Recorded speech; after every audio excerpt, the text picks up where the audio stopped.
Hi guys, today in this video I'm going to show you how you can fix favorite sounds not showing on TikTok. So the first step you simply need to do is to open settings of your smartphone. Then you need to go into the app management and click on app list, and here you need to search for the TikTok. Click on that. Then you need to click on storage and cache. The first step you need to clear cache, and after that you need to clear storage, and then you need to allow all permissions from here. Once you've done that, you simply need to go back and open Play Store and search for the TikTok, and you need to update TikTok application.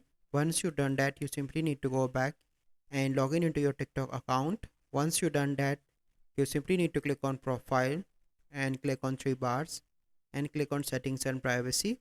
Here you need to click on privacy, scroll down, and here you can see favorite sounds option. So this is the process.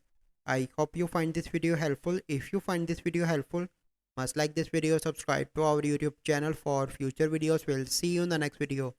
Thank you. Have a good day.